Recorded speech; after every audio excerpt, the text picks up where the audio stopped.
కొత్త కొలువు తీరింది. 3 మంత్రులతో, ఒక బీసీ, 2 ఎస్సీలకి, అందులో సామాజిక వర్గ సమీకరణలతో సమన్వయం చేస్తూ కాంగ్రెస్ పార్టీ ఇచ్చింది. ఇంతవరకు కాంగ్రెస్ పార్టీలో ఎప్పుడూ లేనటువంటి 4 ఎస్సీలకి స్థానం కల్పించిన ఒక చరిత్రగా కాంగ్రెస్ పార్టీ నేతలు చెబుతున్నారు. సో ఇటువైపు పూర్తి స్థాయిలో చూసుకుంటే మొన్న బీసీ గణన ఏదైతే నినాదం ఎత్తుకున్నారో రాహుల్ గాంధీ, కులగణన అంశాలు చాలా కీలకంగా, ఏ కులానికి ఎంత ప్రాధాన్యత ఇవ్వాలన్నటువంటి అంశంలో కీలకంగా ఇప్పటివరకు ఉన్నటువంటి రెడ్డి సామాజిక వర్గమో లేకపోతే మిగతా సామాజిక వర్గాలు, ఓసీ సామాజిక వర్గాలకు సంబంధించినటువంటి ప్రాధాన్యత ఇచ్చినా కూడా ఎస్సీలకు ఇవ్వలేదన్నటువంటి భావం ఉన్న కాంగ్రెస్ పార్టీ పూర్తిగా సమన్యాయం చేసింది అన్నటువంటి వానైతే వినిపిస్తుంది. సో పూర్తి స్థాయిలో ఎంతకీ న్యాయం జరిగిందా? సో ఆ దిశగానే కాంగ్రెస్ పార్టీ అడుగులు వేసిందా? రేవంత్ రెడ్డి మార్కు క్యాబినెట్ ఈరోజు ఉండబోతుంది అన్నటువంటి ప్రశంసలు వినిపిస్తున్నాయి. సో ఇది ఎంతవరకు ఇంకా ఏమైనా లోట్లు ఉన్నాయా? మిగతా 3 సీట్లకు ఎవరికి ఇవ్వబోతారు? శాఖల కేటాయింపులో న్యాయం చేస్తారా, అన్యాయం చేస్తారా? ఇప్పటికే చాలా వరకు బుజ్జగింపులు ఇవన్నీ జరుగుతున్నటువంటి పర్వాలు. ఇదే అంశాలకు సంబంధించి ఈరోజు మనం డిబేట్ పాయింట్లో చర్చిద్దాం. మనతో పాటు ప్రముఖ రాజకీయ విశ్లేషకులు బడార్ రామ్మోహన్ రావు గారు మనకి జూమ్ కాల్ సిద్ధంగా ఉన్నారు. వారికి ప్రత్యేక నమస్కారం. అలాగే స్టూడియోలో మనతో పాటు కాంగ్రెస్ పార్టీకి సంబంధించి టీపీసీసీ అధికార ప్రతినిధి డాక్టర్ శివకుమార్ లాల్ గారు మనకు అందుబాటులో ఉన్నారు. వారికి కూడా నమస్కారం ప్రత్యేకంగా. ముందుగా నేను ఒకసారి రామ్మోహన్ రావు గారికి వెళ్ళొద్దాం అనుకుంటున్నాను. ఎందుకంటే ప్రజల మనిషిగా, రాజకీయ పార్టీలు చూస్తున్నటువంటి వ్యక్తిగా న్యాయం జరిగిందా, ఇవ్వాల్సినటువంటి ప్రాధాన్యత కాంగ్రెస్ పార్టీ ఇచ్చిందని భావించవచ్చా? ఎందుకంటే కాంగ్రెస్ పార్టీ అదే చెప్తుంది, ఎప్పుడూ లేని స్థాయిలో 4కి ఈసారి ఎస్సీలకు స్థానం కల్పించడం ఒక రకంగా మంచి విషయంగా చెప్తున్నారు. ఎస్ రామ్మోహన్ గారు నమస్తే అండి. నమస్కారం రాజశేఖర్ గారు. ఎస్ రామ్మోహన్ రావు గారు, కాంగ్రెస్ పార్టీ అంటే గతంలో మాట్లాడుకున్నాం, అంటే రాహుల్ గాంధీ ఏదైతే ఆయన పాదయాత్ర చేస్తున్నటువంటి సమయంలో ప్రజల కష్టాలు చూస్తూ కొనుగోలు చేయాల్సిన అవసరం ఉంది. కులగణనకు సంబంధించి ఫస్ట్ అక్కడి నుంచి ఆయనే నాంది పలికారు, తర్వాత రేవంత్ రెడ్డి అమలు చేశామని పదే చెప్పారు. సో అది జరిగినటువంటి అంశం. ఇప్పుడు కూడా అదే సామాజిక న్యాయం చేస్తాం, ఆ సమీకరణాలతోనే ఇక్కడ క్యాబినెట్ కొలువు తీరింది 3తో అని చెప్పినటువంటి పరిస్థితి కనిపిస్తుంది. ఓవరాల్గా చూసుకుంటే ఇప్పుడు 15 మంది అయ్యారు. 19 నెలల తర్వాత ఇంకా 3 మిగిలి ఉన్నాయి. సో ఇక్కడ శాఖల కేటాయింపు కూడా జరగబోతుంది. సో ఇక్కడ ఈ మొత్తం ఇదేదైతే జరుగుతుందో, సో ఈ ప్రక్రియ పూర్తి స్థాయిలో న్యాయం జరగబోతుంది అన్ని కులాలకి అనుకోవచ్చా? రాజశేఖర్ గారు, మీకు అట్లాగే టీపీసీసీ అధికార ప్రతినిధి మన శివకుమార్ గారికి అందరికి నమస్కారం. అమ్మా న్యూస్ ప్రేక్షకులు కూడా నమస్కారం. జాతీయ పార్టీలకు ఒక ప్రత్యేకత ఏంటంటే, మీరు చూడండి ఒకసారి, కాంగ్రెస్ పార్టీ జాతీయ పార్టీగా ఎప్పుడో ఉమ్మడి ఆంధ్రప్రదేశ్లోనే ఒక సంజీవయ్య గారు, దామోదర సంజీవయ్య గారు ముఖ్యమంత్రి అయినా, ఒక అంజయ్య గారు ముఖ్యమైన అందులో సాధ్యమవుతుంది. అదే ప్రాంతీయ పార్టీలు అయితే స్థాపించిన వాడి గుర్త సొత్తది, అంటే ఒక ప్రైవేట్ ఆస్తి. అది ఎవరైనా, ఎన్టీ రామారావు స్థాపించిన పార్టీ, చంద్రబాబు నాయుడు వాళ్ళే ఏంటంటే ఇంకెవరు గారు, వైఎస్ రాజశేఖర కుమారుడు వైఎస్ జగన్మోహన్ రెడ్డి ఆయన స్థాపించుకున్న పార్టీ ఆయనే అవుతాడు. కేసీఆర్ ఆయన కొడుకు, ఇట్లా అంటే ఇవన్నీ ప్రైవేట్ పార్టీ ఆస్తులుగా మారిపోయింది మన ప్రాంతీయ పార్టీలు. ఆ డిఎంకే నుంచి 60s మంది డిఎంకే నుంచి మొదలుపెట్టి ఇప్పటిదాకా ఏవైనా సరే. కానీ జాతీయ పార్టీలో ఒక ప్రత్యేకత ఏంటంటే, అన్ని వర్గాలను ఆకట్టుకోకుంటే, అన్ని ప్రాంతాలను, అన్ని వర్గాలను, అన్ని భాషలను, అంటే జాతీయ పార్టీ కనుక విస్తృతమైన కాన్వాస్ ఉంటుంది. కానీ దాని ప్రత్యేకత దాందే. ఇక ఇక్కడ మీరు హెడ్డింగ్ పెట్టాక నేను దానికి అంగీకరించడం లేదు. అంటే రేవంత్ రెడ్డి మార్క్ కాదు ఇది. రేవంత్ రెడ్డి మార్క్ అయితే రేట్లను తీసుకుంటాడు ఆయన.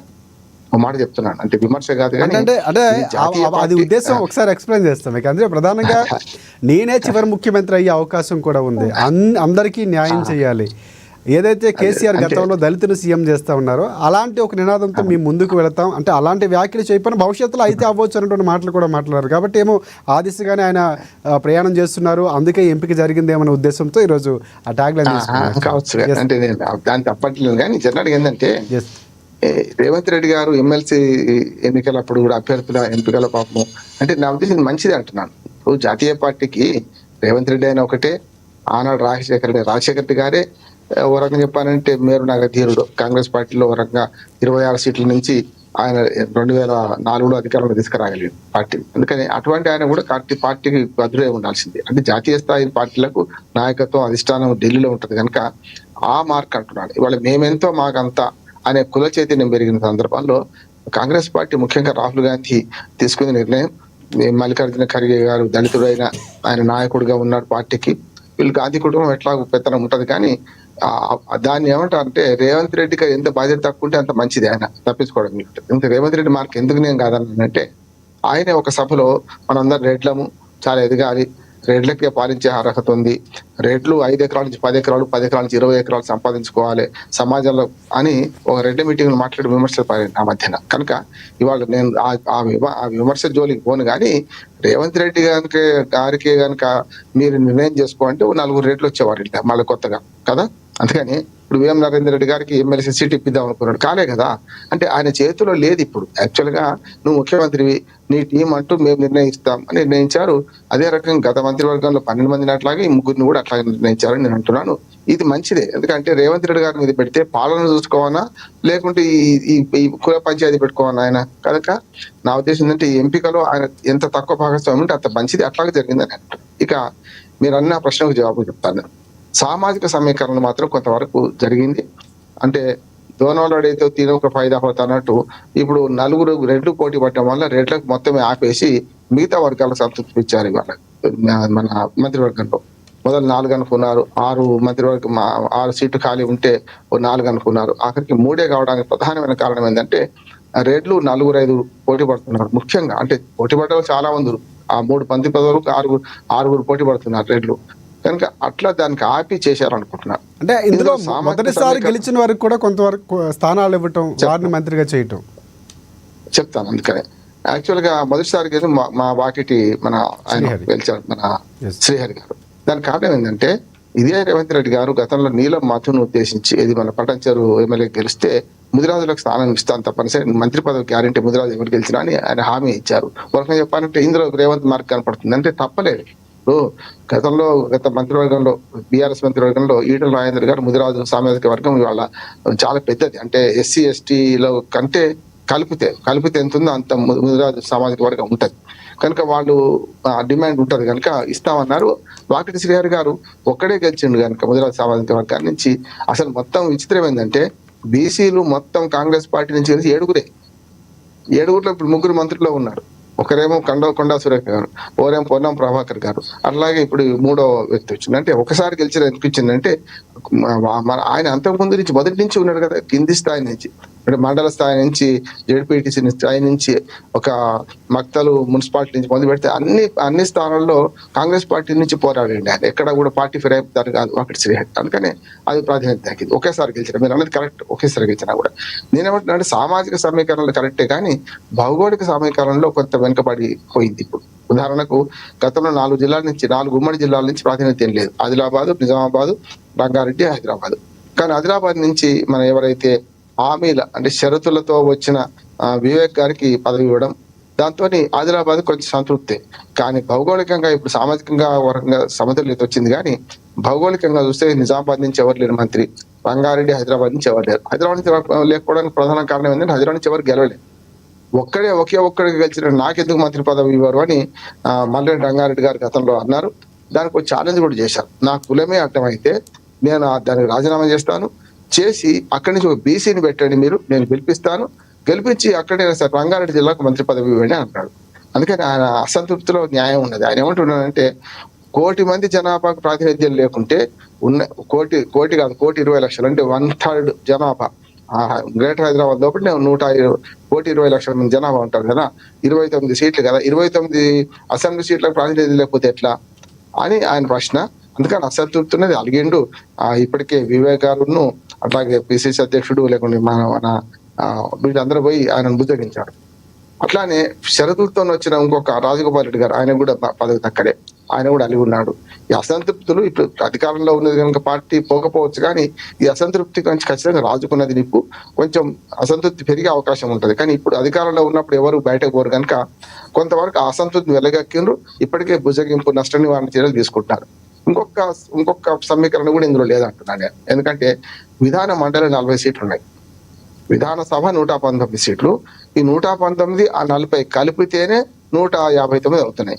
మరి 159 పెట్టుకొని 18 సీట్లకు పరిమితం చేసింది చట్టం. ఏం చెప్పిందంటే 15% మొత్తం సీట్లలో 15% మంత్రివర్గం దాటొద్దు.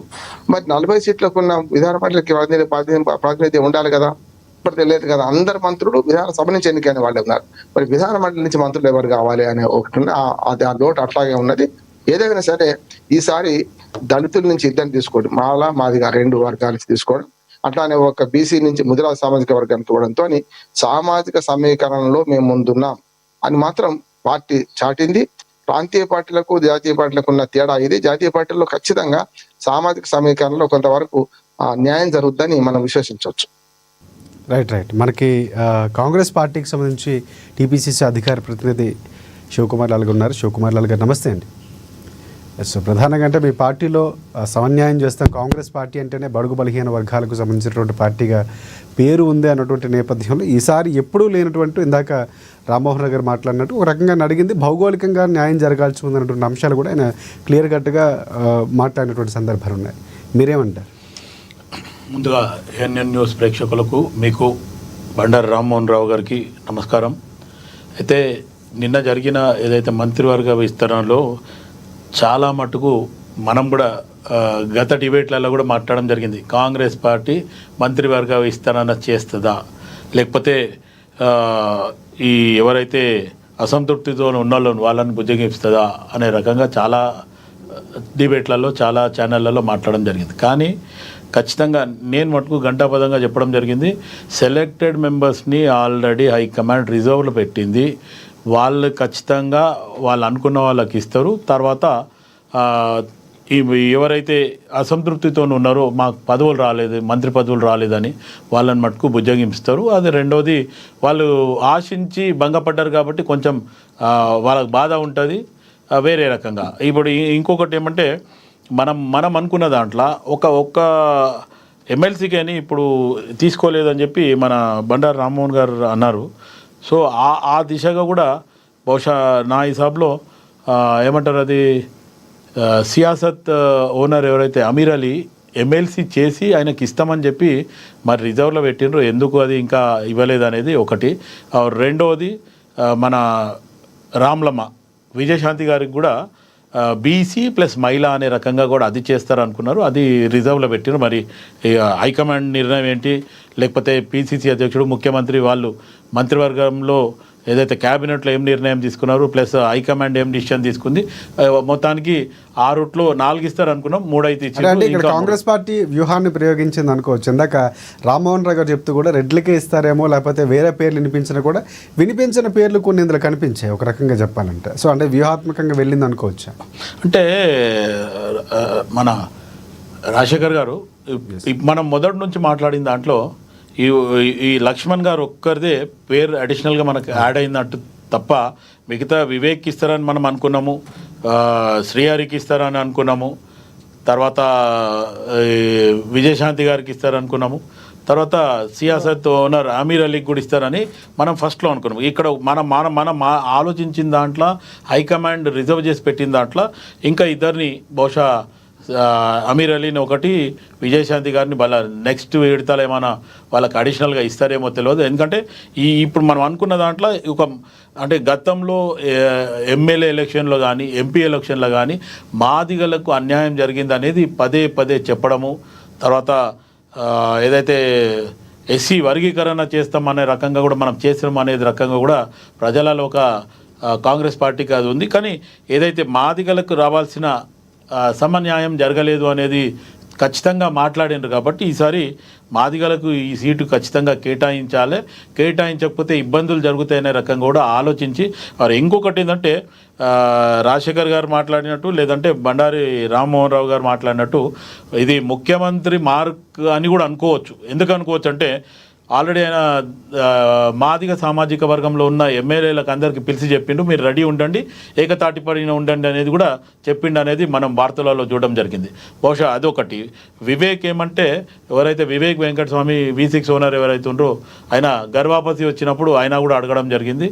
ఆయనకు లాస్ట్ మూమెంట్ వరకు కూడా బహుశా కన్ఫ్యూజన్లో ఉండే రాదు అనే రకంగా కూడా ఆలోచించారు. తర్వాత ఆయన మార్పులు చేర్పులు చేసి అవసరమైతే స్పీకర్ని ఆయనను చేసి ఇప్పుడున్న స్పీకర్ని తీసుకొచ్చి మంత్రివర్గంలో తీసుకుంటారు అనే రకంగా కూడా చర్చలు వచ్చినాయి. కానీ అది మొత్తానికి ఇప్పుడు ప్రస్తుతానికైతే ఇంకా 3 ఉన్నారు కాబట్టి ఆ 3 నా ఆలోచన ప్రకారం ఇంకో 2 మంత్రివర్గ విస్తరణలో ఇంకా 2 మటుకు యాడ్ చేస్తారనేది, వాళ్ళని రిజర్వ్లో పెట్టిన వాళ్ళని కూడా ఇది చేస్తారు. ఇంకోటి ఏమంటే ఎమ్మెల్సీ అప్పటి నుంచి కూడా కాంగ్రెస్ పార్టీ ఒక నిర్ణయం తీసుకుంది, మొత్తానికి క్యాస్ట్ ఈక్వేషన్స్లో పోవడము, ఖచ్చితంగా ఎస్సీ ఎస్టీ బీసీలని కలుపుకపోదాం అనేది. ఇంకోటి బీసీలలో ఒక మంచి ఊపైన ఉద్యమం మొదలైంది కాబట్టి ముఖ్యమంత్రి గారిని బీసీ నినాదంతో కూడా చాలామంది చాలా రకాలుగా మాట్లాడడం జరిగింది. ముఖ్యమంత్రి గారు కూడా ఒకసారి ఏమంటుండంటే అవసరం అయితే సామాజిక న్యాయం చేద్దాము, అందరు కూడా ఎదగాలని నేను ఆలోచించేటోనే తప్ప నేనేదో కక్ష సాధింపు చేయడమా లేకపోతే నాకు నచ్చిన వాళ్ళని పెట్టుకోవడమా అనేది. ఇంకోటి ఏమంటే రామ్మోహన్ రావు గారు అన్నట్టు ఈ గతంలో ఎలక్షన్స్కి ముందు ఏదైతే రెడ్డి కులస్తులు పెట్టిన మీటింగ్లో మటుకు రేవంత్ రెడ్డి గారు మాట్లాడిన మాట వాస్తవం. కానీ ఎప్పుడైతే ఆయన పిసిసి అధ్యక్షుడు అయిన తర్వాత దాని తర్వాత సమీకరణలన్నీ మారిపోయినాయి. ఆయన ఏదైతే కాంగ్రెస్ పార్టీని అధికారంలో తీసుకొస్తానని చెప్పడము, కాంగ్రెస్ పార్టీకి రేవంత్ రెడ్డి గారు పిసిసి అయినాక పూర్వ వైభవం రావడము, దాని తర్వాత ఒక రకంగా మార్పులు వచ్చినాయి అనేది కూడా మనం చెప్పుకోవచ్చు. దాని తర్వాత ఆయన గతంలో మాట్లాడిన ఏదైతే రెడ్డి కులస్తుల మీటింగ్లో మాట్లాడిన దానికి ఇప్పుడైనా ముఖ్యమంత్రి అయిన దానికి చేసిన దానికి మటుకు కొంచెం మార్పుల్లోనే జరుగుతుంది అనేది కూడా మనం ఆలోచించవచ్చు. అదే కాకుండా ఇంకొకటి ఏమంటే కాంగ్రెస్ పార్టీలో ఎవరైతే సీనియర్ నాయకులు ఉన్నారో పార్టీకి కనీసం ఇప్పుడు నేను గతంలో కూడా చాలాసార్లు చెప్పడం జరిగింది. ఒక రైట్ శివలాల్ గారు మళ్ళీ మీ దగ్గరికి వస్తాను, అదే అంశాలు మాట్లాడదాం. ఒకసారి రామ్మోహన్ రావు దగ్గరికి వెళ్దాం, ఖచ్చితంగా వస్తాను మీ దగ్గరికి ఆ అంశానికి సంబంధించి. రామ్మోహన్ గారు, ఒకటి అంటే శాఖలు రిజర్వేషన్ల అంశమో లేకపోతే కులాల ప్రాతిపదికనో సమన్యాయమో కాంగ్రెస్ పార్టీ ఒక నినాదం తీసుకుంది. సో దానికి తగ్గట్టుగా మూడు సామాజిక వర్గాలు ఎస్సీలో ఉన్నటువంటి మాలమాదిక, తర్వాత బీసీకి సంబంధించి ముదిరాజు ఇచ్చినటువంటి సందర్భం కనిపిస్తుంది. అయితే ఇక్కడ సామర్థ్యత, దాన్ని తీసుకువెళ్ళేటటువంటి శక్తి ఏ శాఖ ఇవ్వబోతారు అనేది కూడా చాలా కీలకమైనటువంటి నాది అభిప్రాయం. సో దానికి సంబంధించి అంటే వారికి ఉన్నటువంటి క్వాలిఫికేషన్ లేకపోతే అనుభవం చాలా కీలకం కాబోతుంది, ఎందుకంటే ఒక శాఖని సమర్థవంతంగా నడిపించాలంటే. సో అలాంటి సమర్థత ఇప్పుడు ఉన్నటువంటి ముగ్గురు ఎవరైతే ఉన్నారో వారికి ఆ సమర్థత ఉందే అనుకోవచ్చా? అంటే అవన్నీ చూసి కూడా క్యాల్కులేట్ చేసి కూడా కాంగ్రెస్ పార్టీ ఇచ్చినటువంటి పరిస్థితి ఉంది అనుకోవచ్చా? అంటే ఇప్పటికైతే ఒక వివేక్ తప్ప మిగతా ఇద్దరు మంత్రులు ఎప్పుడు చేయలేదు కదా. కనుక వివేక్ గారు ఇదివరకు మంత్రిగా చేసిండ్రు, ఇదివరకు మంచి అనుభవం ఉంది.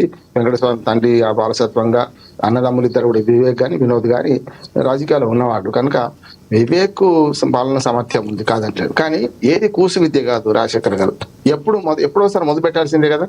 ఇప్పుడు వాకిడి శ్రీహరి కానీ అడ్లూరు లక్ష్మణ్ కానీ మంచి పదవి రాలేదు. అడ్లూరు లక్ష్మణ్ కూడా చూడండి మీరు. అందుకనే వాళ్ళ పార్టీ పాలసీ స్పష్టంగా మారింది. మొదటి నుంచి పార్టీకి విధేయులు ఎవరున్నారు వాళ్ళకి ఇద్దాం అనుకున్నారు. అడ్లూరు లక్ష్మణ్ కూడా ఎక్కడ పార్టీ ఫిరాయించలేదు, మొదటి నుంచి కింది స్థాయి నుంచి వచ్చినవాడు. కనుక అడ్లూరు లక్ష్మణ్కు 3 సార్లు ఎన్నికైంది, ఆయన కొత్త ఎమ్మెల్యే కూడా కాదైనా. కనుక ఆయనకి ఇవ్వడం సరైన సమంజసం. కనుక సామర్థ్యం అంటారా, శాఖాపరంగా ఎవరికి ఏ శాఖ ఇచ్చినా దాన్ని కొంచెం మెరుగుదిద్దుకొని చేస్తే ఎప్పుడైనా బాగా అధికారులు సలహాలు ఇస్తారు. రాజకీయ నాయకుడు మొత్తం అంతా నేర్చుకోవాల్సిన అవసరం లేదు, కానీ వాళ్ళకు స్వతహాగా కొంతవరకు అవగాహన ఉంటే మంచిది. కానీ ఇప్పుడు శాఖలు అంటారా, ఇప్పుడు ముఖ్యమైన శాఖలే ముఖ్యమంత్రి దగ్గర ఉన్నాయి. ఉదాహరణకు హోంశాఖ ఆయన దగ్గరనే ఉన్నది, అట్లానే విద్యాశాఖ ఆయన దగ్గరనే ఉన్నాయి. ఇంకా చిన్న కొన్ని 2-3 శాఖలు ఆయన దగ్గర ఉన్నాయి. యాక్చువల్గా ఏంటంటే ముఖ్యమంత్రుల దగ్గర జనరల్ అంటే GAD జనరల్ అడ్మినిస్ట్రేషన్ మాత్రమే ఉంచుకుంటారు. మిగతా అన్ని శాఖలను ఆయన సమీక్షించు, ముఖ్యమంత్రిగా ఏ శాఖనైనా సమీక్షించవచ్చు. కానీ ముఖ్యమైన ఈ 2 శాఖలు ఉన్నాయి కనుక హోంశాఖనైతే కొత్త వాళ్ళకి ఇస్తారని నేను అనుకుంటలేను. ఒకవేళ ఇస్తే వివేక్ ఇవ్వచ్చు, కానీ వివేక్ అంటే ఇంకొక అంశం కూడా వినిపిస్తుంది రామ్మోహన్ రావు గారు. అంటే ఒకవేళ హోమ్ ఇస్తే భట్టి విక్రమార్కి ఇచ్చే అవకాశం ఉందన్నటువంటి వార్తలు కూడా వినిపిస్తున్నారు. ఒకవేళ ఆ సమర్థత ఉన్నటువంటి వ్యక్తిగానే భట్టి విక్రమార్క చూడాల్సిన అవసరం ఉందంటారా? ఖచ్చితంగా. ఇప్పుడు భట్టి విక్రమార్క గారు ఏ రకంగా చూసినా కష్టకాలంలో ఈ 3 సార్లు రేవంత్ రెడ్డి గారు మొన్న వచ్చారు. మధ్యాహ్నం 2017 దాకా రేవంత్ రెడ్డి గారు కాంగ్రెస్ పార్టీ ఎక్కడ ఉన్నారు?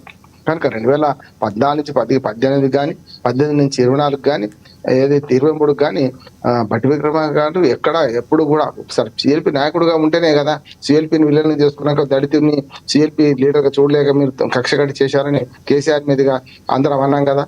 అందుకని ఇవాళ వస్తే మీరు అన్నట్టు చాలా కరెక్ట్. అది భట్టి విక్రమార్క గారికే హోంశాఖ ఇచ్చే అవకాశం ఉంటుంది అనుకుంటా. విద్యాశాఖకు మంత్రి లేదు ఇప్పటిదాకా. హాస్టళ్లలో మరణాలు జరిగితే కూడా జవాబు ఆయన చెప్పుకోవాల్సి వచ్చింది.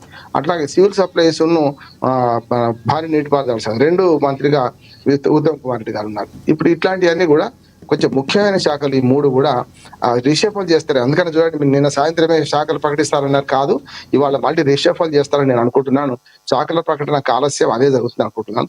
కాకపోతే చేతులు కట్టేస్తారు. ఇప్పుడు యాక్చువల్ గా అధిష్టానం ఏం చేస్తుందంటే శాఖల మార్పు కూడా ముఖ్యమంత్రి ఇష్టమే. జనరల్ గా సమర్థులైన ముఖ్యమంత్రి ఈ జాతీయ పార్టీ కాకుండా మామూలు పార్టీ అయితేనేమో ఎక్కడికక్కడ ముఖ్యమంత్రి నిర్ణయం చేసుకోవచ్చు. కానీ శాఖల కేటాయి ముఖ్యమంత్రిదే, కానీ అధిష్టాన వర్గం ఒకటి ఉంది కనుక వాడు చెప్పినట్టు వినాల్సి వస్తుంది. అందుకని ఆలస్యం అవుతుంది. ఇంకో మాట చెప్తాను, మొత్తం 119 అసెంబ్లీ సీట్లు ఉన్నాయి మనకు, విధానసభ 40 సీట్లు విధాన మండలి ఉన్నాయి.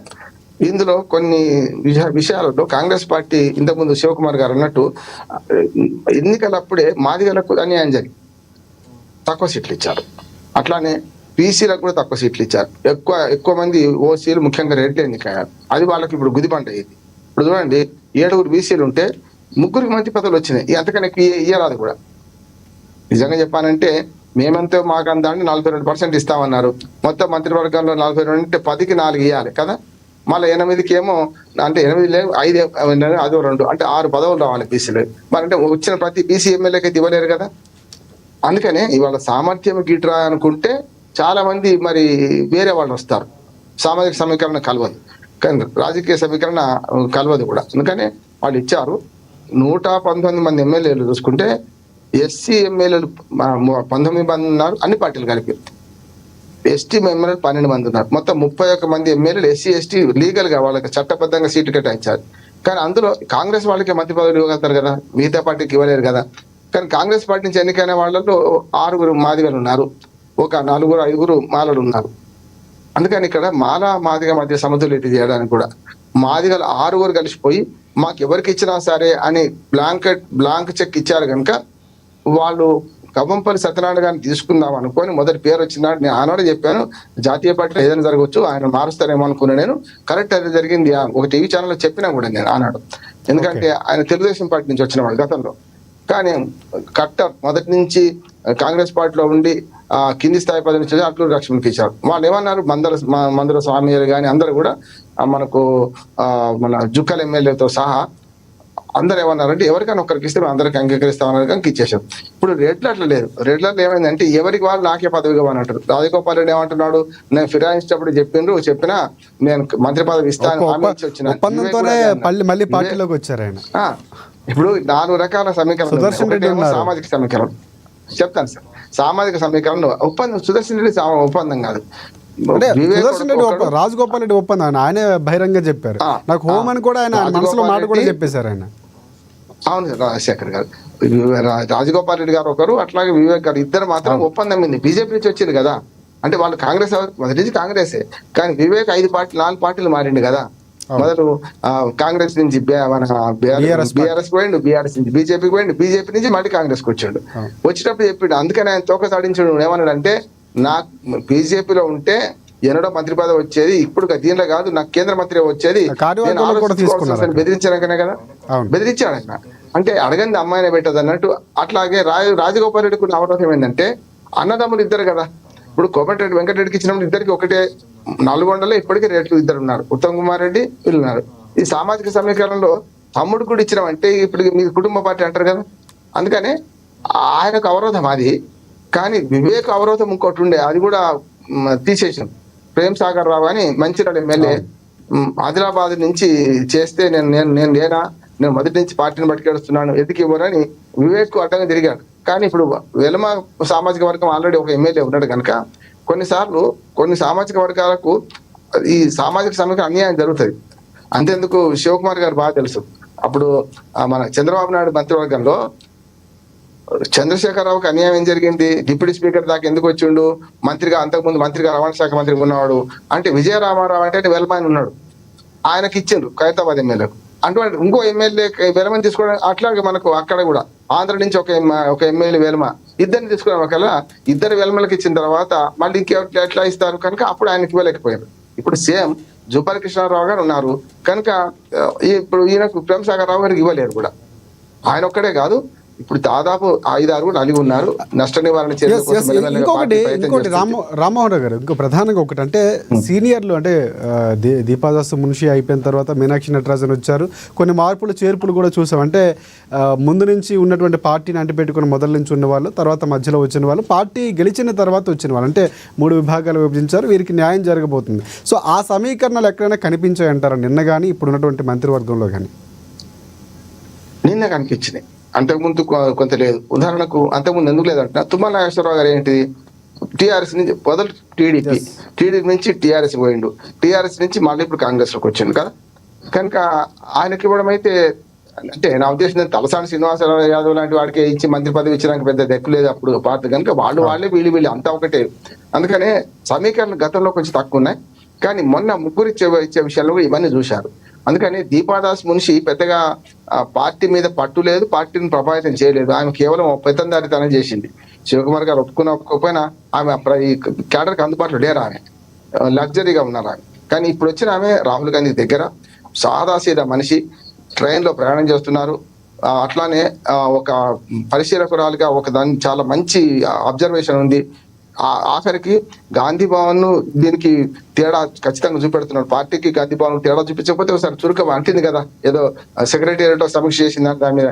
కనుక ఆమె సాదాసీదాగా వండుకుంటూ ఈ సామాజిక సమీకరణ విషయంలో స్పష్టంగా మంచి సూచనలు సలహాలు ఇస్తుందని నేను అనుకుంటున్నా. అందులో భాగంగానే మొన్నటి విషయంలో జరిగింది. కానీ భౌగోళిక సమీకరణలో 3 జిల్లాలకు ప్రాతినిధ్యం లేదు, విధాన మండలికి ప్రాతినిధ్యం లేదు. ఇంతకుముందు శివకుమార్ గారు నేను వేరే ఛానల్లో అదే చెప్పాను. నేను ఇప్పుడు 40 మంది ఎమ్మెల్సీలు ఉంటే అందులో విజయశాంతి పేరు గతంలో వచ్చింది. ఎందుకంటే ఎమ్మెల్సీ అభ్యర్థిగా విజయశాంతి పేరు ఎక్కడ అనుకోలేదు మనం కదా.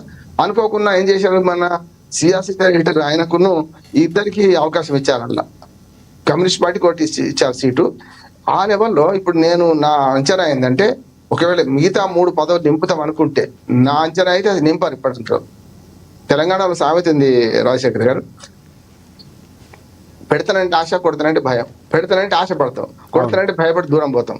కనుక ఇప్పుడు ఈ ముగ్గురిని కనుక ఇట్లనే ఉంచి ఆశ పెట్టి ఇంకో ఏడాది దాకా జరుపుతారు అనుకుంటున్నాను. వెంటనే నింపారంటే ఫస్ట్ రెడ్ లైన్ తీసుకోవాలి. ఈ రెడ్ లైన్ ఏం చేద్దాం అయితే కొన్ని అవకాశాలు అయితే ఇంకా కొన్ని వార్తలు వినిపిస్తున్నాయి. మీరు అన్నట్లంటే కొంతమందిని మార్పులు చేయబోతున్నారు. అంటే గతంలో కొండా సురేఖ పేరు వినిపించింది. అంటే వారి శాఖలో వారి పనితీరుని బట్టి మార్పులు చేర్పులు ఉండబోతున్నాయి అన్నటువంటి అంశాలు కూడా వినిపించేమో.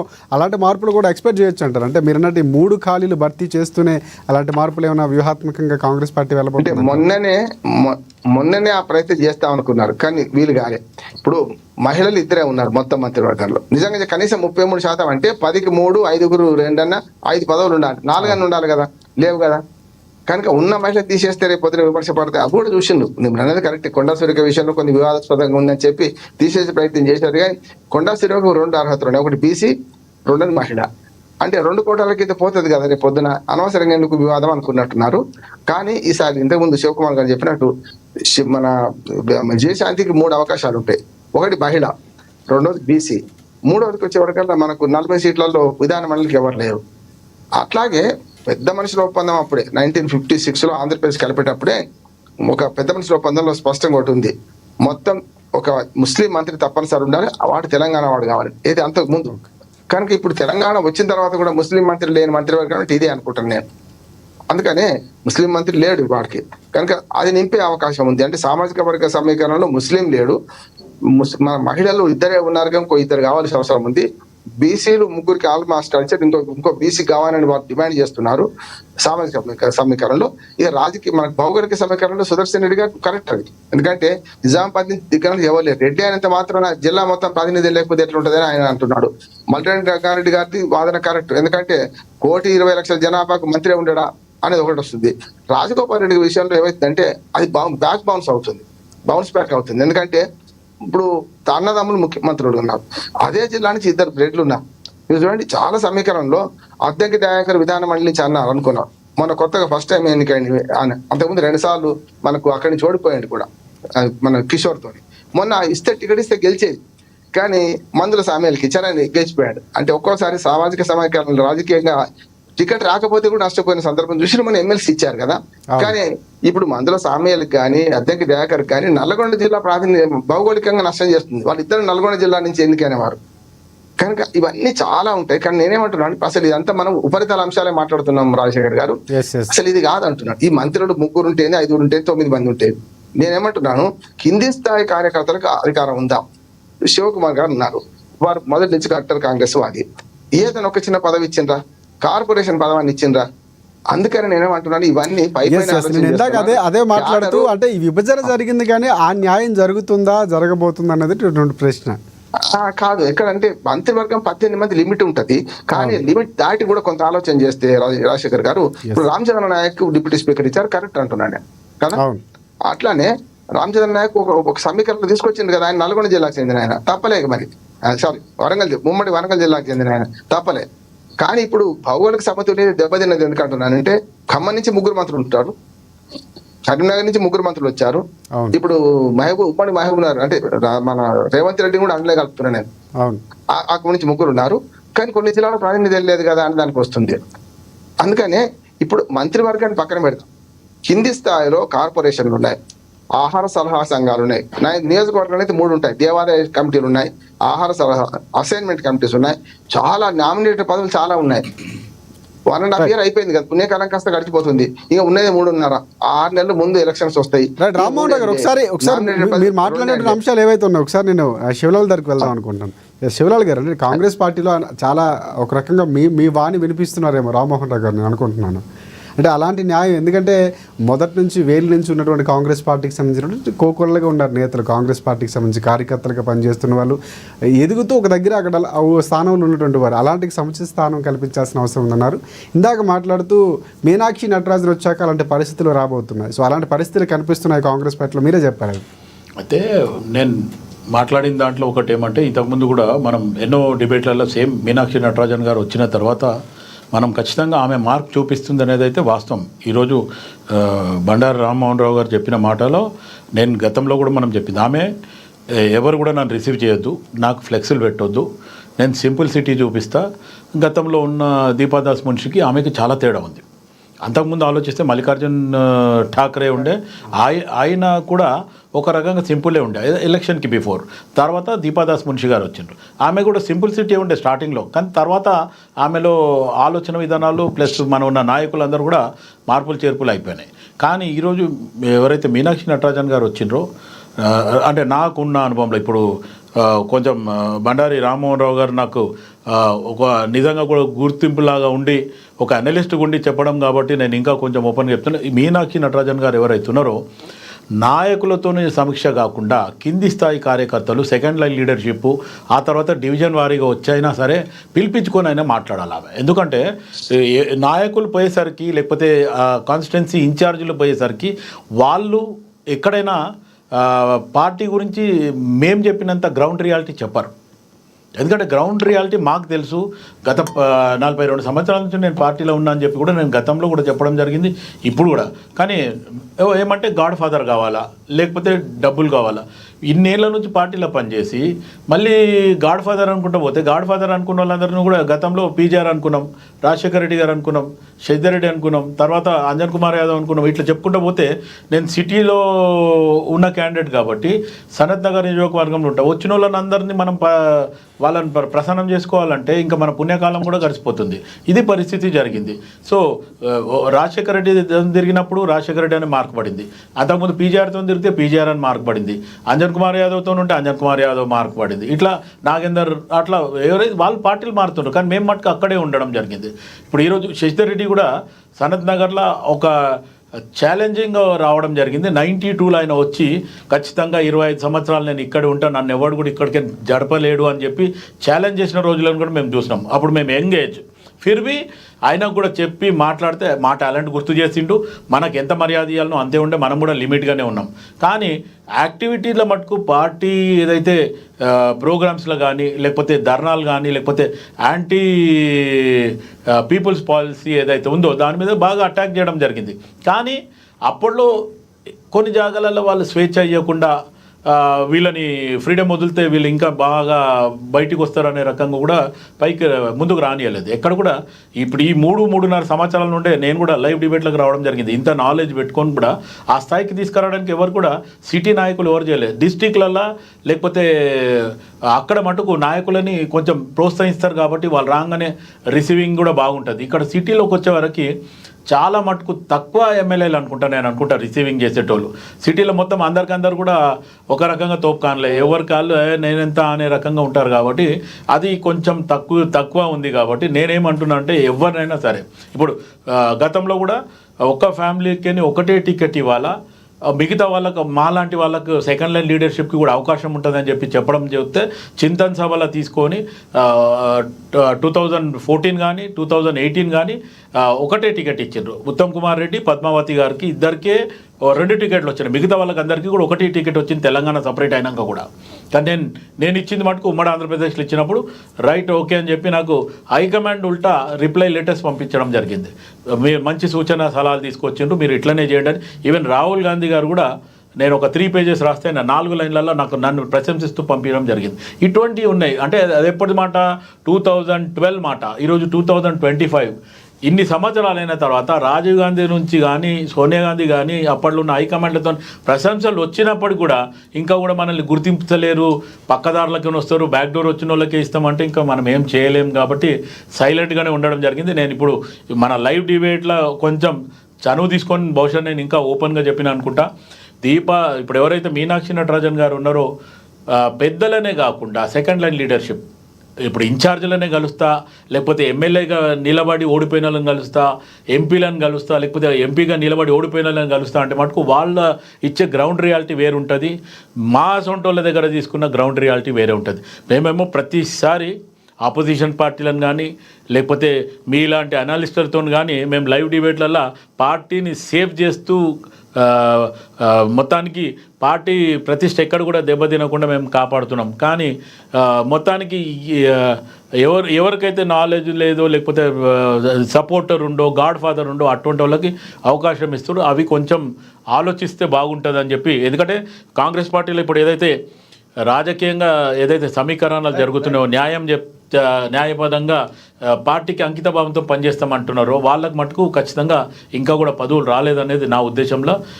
ఇంకోటి మీనాక్షి నటరాజన్ గారు ఏదైతే కాంగ్రెస్ పార్టీకి అంకిత భావంతో పనిచేసిన లేదు ఒక లిస్టు, తర్వాత ఎలక్షన్ ముందు వచ్చిన వాళ్ళు ఒక లిస్టు, తర్వాత పార్టీ అధికారంలోకి వచ్చిన వాళ్ళకి ఒక లిస్ట్ అని చెప్పి ఏదైతే మాట్లాడినో ఆ దిశకు వస్తే మటుకు ఖచ్చితంగా ఇప్పుడు నేను బహుశా చెప్పినవి అవి పార్టీ మెరిట్స్ అండ్ డిమెరిట్స్ కింద తీసుకొని గట్ట ముందుకు వస్తే మటుకు మాలాంటి వాళ్ళని పిలిచి మాట్లాడితే కూడా ఖచ్చితంగా పార్టీ గ్రౌండ్ రియాలిటీ ఏముంది అనేది చెప్పడానికి బాగా ఆస్కారం ఉంటుంది. మేము ఎవరి గురించో ఆలోచించలేదు.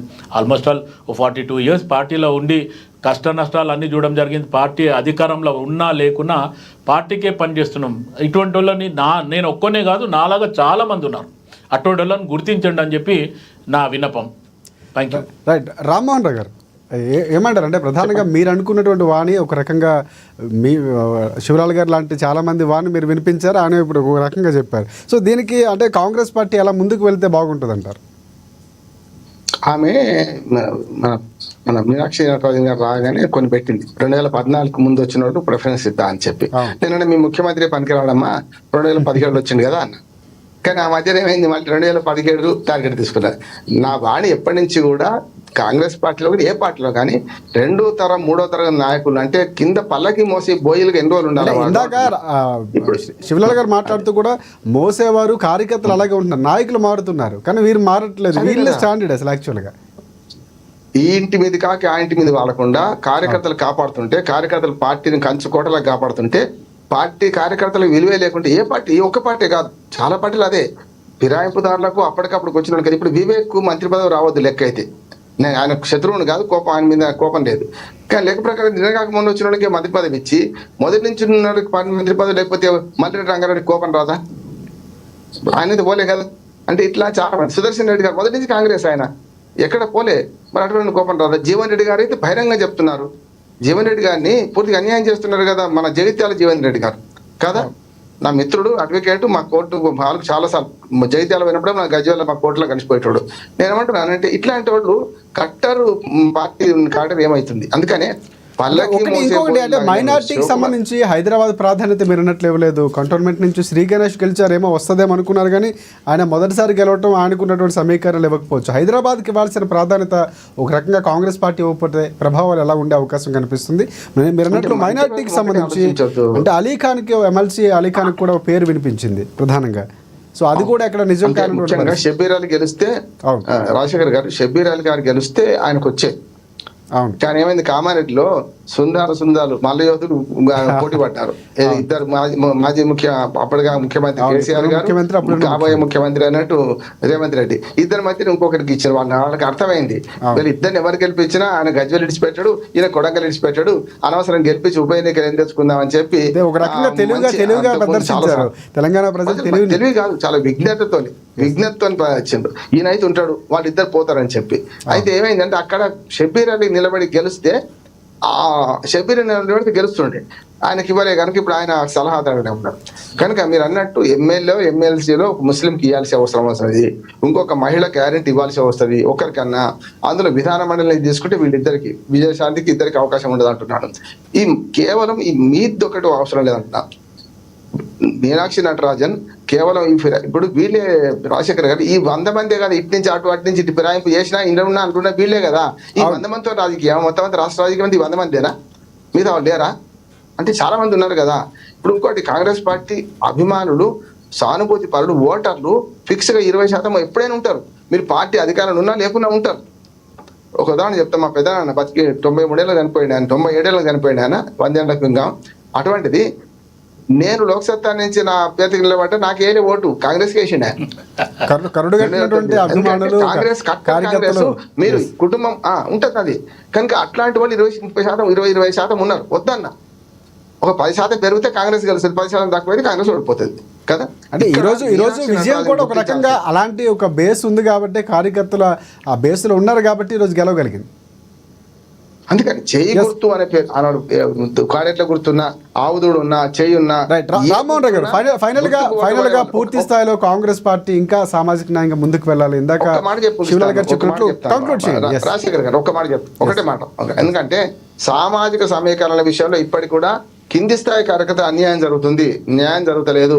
కింది నుంచి మీద దాకా వేల మంది కార్యకర్తలు ప్రాణాలొట్టి పోరాడినరు, హత్యలకు గురైనరు. వాళ్ళకి న్యాయం చేయాలంటే గ్రామ స్థాయి, మండల స్థాయి, జిల్లా స్థాయి నాయకులను గుర్తించాలి, వాళ్ళకి పదవులు ఇవ్వాలి. ఏ పదవి ఒకటి కిందిది. ఈ 100 మందో, ఈ 20 మందో, ఈ మంత్రివర్గమో ఈ బేస్ తీసుకుంటే సామాజిక న్యాయం లెక్క కాదు అని నేను అంటున్నాను. రైట్. శివలాల్ గారు మీరేమంటారు? ఒక రకమైనటువంటి కంక్లూజన్ ఇచ్చారు రామ్మోహన్ రావు గారు. అందరికీ న్యాయం జరగాలంటే ముందు నుంచి బేస్ ఎక్కడైతే ఉందో మూలాల నుంచి రావాల్సిన అవసరం ఉంది, గ్రామ స్థాయి నుంచి అంటున్నారు. మీరు ఫైనల్గా ఏం చెప్తారు? నేను ఇంతకుముందు కూడా మనం ఈ ఏదైతే మైనారిటీ గురించి మనం మాట్లాడిన దాంట్లో ఆలోచిస్తే షబీర్ అలీ గారికి ఆల్రెడీ ఒక క్యాబినెట్ ర్యాంకులనే ఇచ్చి ఒక హోదా ఇచ్చి కూర్చొని పెట్టిండ్రు. మిగిలింది పార్టీకి పనిచేసే దాంట్లో ఫెరోజ్ ఖాన్ సెకండ్లో ఉన్నాడు. ఈరోజు మొత్తం అటు ఎంఐఎం కానీ కాంగ్రెస్ వర్సెస్ ఎంఐఎం ఉంటే ఎంత ఉన్నా ఆయన బాగా గట్టిగా పోరాడి ఇది ఉన్నాడు. లాస్ట్లో తక్కువ మెజారిటీతో కూడా మొన్న కూడా ఓడిపోయాడు. ఒకవేళ అవకాశం ఉండి ఆయనకు కూడా ఎమ్మెల్సీ ఇచ్చి ఈరోజు మంచిది చేసింటే కూడా పార్టీకి పనికొచ్చేది. కానీ ఎమ్మెల్సీ మన అమీర్ అలీ ఖాన్ గారికి ఇచ్చారు కాబట్టి, ఒకవేళ ఇప్పుడు ఆయననే అవకాశం ఉంది కాబట్టి యాజ్ ఎమ్మెల్సీగా ఆయన మైనార్టీ కోటాకి అని ఉన్నాడు కాబట్టి ఆయనకి ఇస్తామన్నారు. మళ్ళీ ఎందుకు డిలే అయిందో నా ఉద్దేశంలో మటుకు ఈ రామ్లమ్మకు ఒకటి ఎమ్మెల్సీ పరంగా ప్లస్ బీసీ మహిళ 2, ఇప్పుడు మీరు ఇంకొకటి అడిషనల్గా యాడ్ చేస్తారు 3వది. ఆ రకంగా ఆలోచన ఎమ్మెల్సీ అన్నట్టు ప్లస్ మహిళా. ఇందాక రామ్మోహన్ గారు మాట్లాడుతూ కూడా వీరైతే శాఖలు కొంచెం పెంచడం అలాంటి ప్రయోగాలు కూడా చేయొచ్చు అన్నటువంటి ఒక ప్రతిపాదన కూడా చెప్పారు ఆయన. అంటే నేనేమంటున్నా రాజశేఖర్ గారు, రామ్మోహన్ గారు అనుభవంతో చెప్పిన మాట అది. రైట్. జనరల్గా ఏమంటే మీరు కూడా అలాంటి అంశాలు పై స్థాయికి తీసుకువెళ్ళడం కూడా ఒక రకంగా న్యాయం జరిగే అవకాశం ఉంది. ఎందుకంటే ఖచ్చితంగా ఇప్పుడు మనం మాట్లాడేది లైవ్ డిబేట్లో మాట్లాడుతున్నాం, ఏదో మనం పక్కన మాట్లాడేది కాదు. ఇది ప్రజలందరూ కూడా చూస్తున్నారు. ప్రజలకు ఏదైతే అధికారం దగ్గరికి పోవాలా, ప్రజల వద్దకు పాలన లాగానే ఉండాలనేది ఆలోచిస్తున్నారు. ఇది కాంగ్రెస్ పాలన కాదు, మార్పు కావాలి, కాంగ్రెస్ రావాలి అనే ఒక నినాదంతో ముందు పోయినాం కాబట్టి ఖచ్చితంగా ప్రజలకు ఇచ్చిన హామీ పరంగా కానీ లేకపోతే మనం ఏదైతే చేస్తున్నవి కూడా ఖచ్చితంగా ప్రజలలోకి తీసుకుపోవాలంటే ఈరోజు రామ్మోహన్ గారు చాలా అంటే పర్ఫెక్ట్గా మాట్లాడడం జరిగింది. ఒకవేళ అధిష్టానం చెప్పి, ముఖ్యమంత్రి గారు చెప్పి, మంత్రులు చెప్పి, లేకపోతే కాన్స్టిట్యున్సీ ఇన్ఛార్జీలు చెప్పి, కార్యకర్తలు కానీ సెకండ్ లైన్ లీడర్షిప్ డివిజన్లు కానీ అక్కడ పోయి ఇంటింటికి పోయి సర్వేకి పోతే వాళ్ళు జనరల్గా ఏమి ఇచ్చిండ్రు ఏం చేయలేదు అనేది పోయిన వాళ్ళని ప్రశ్నిస్తారు. అది చాలా అంటే చాలా ఓపెన్గా చెప్పడం జరిగింది రామ్మోహన్ రావు గారు. అయితే ఒకటి ఏమంటే ఇప్పుడు ఈ జరిగిన సమీకరణలో ఆలోచిస్తే ఈరోజు మనం అనుకున్న లైవ్ డిబేట్లో ఏదైతే మంత్రివర్గం గురించి మనం మాట్లాడినాం కాబట్టి ఇంకొక ఇద్దరికి మటుకు ఖచ్చితంగా ఏదైతే సామాజిక న్యాయంలో ఇంకిద్దరికి రావాల్సి ఉంది అనేది ఒక మాట ఏదైతే మనం అధిష్టానంకి కూడా చెప్పడం జరుగుతుంది. అంటే ఇంకా 3 ఉన్నాయి కాబట్టి ఏమో జరగవచ్చు ఎక్స్పెక్ట్ చేయాలి. ఇప్పుడు ఇంకొక పాయింట్ మీరు మళ్ళీ ఇంతకుముందు రామ్మోహన్ గారితో కూడా ఒక మాట మాట్లాడిన పేరు ఖచ్చితంగా అవసరమైతే కొంతమందిని ఒక ఇద్దరిని మార్పులు చేర్పులు చేస్తారనేది కూడా నాకు కూడా ఉన్న సమాచారం. ఒక మహిళని ఒక పురుషుడిని అంటే ఇద్దరిని ఎవరిని వాళ్ళని మార్పులు చేర్పులు చేస్తారా అనేది కూడా ఒక చర్చ జరుగుతుంది. మేబీ అది కూడా జరగవచ్చు. కానీ ఇప్పుడు ప్రస్తుతానికి జరిగిన దాంట్లో మటుకు ఏదైతే రంగారెడ్డి హైదరాబాద్ నిజామాబాద్ ఏదైతే ప్రాతినిధ్యం లేదో దానికి మటుకు ఎట్టి పరిస్థితుల్లో ఇప్పుడు అమీర్ అలీ ఖాన్కి ఇస్తే ఆయన లోకలే కాబట్టి హైదరాబాద్లోనే ఉంటాడు, హ్యాబిట్స్ ఏరియానే కాబట్టి ఒకవేళ అట్లా బంజారాహిల్స్ హ్యాబిట్స్లో ఉంటాడు, అలా ఆఫీస్ అయితే మోజంజా మార్కెట్ దగ్గర. ఒకవేళ అట్లా అనుకుంటే ఆయనకి ఇచ్చిన హైదరాబాద్ కొంచెం కవర్ అయినట్టే అయిపోతుంది.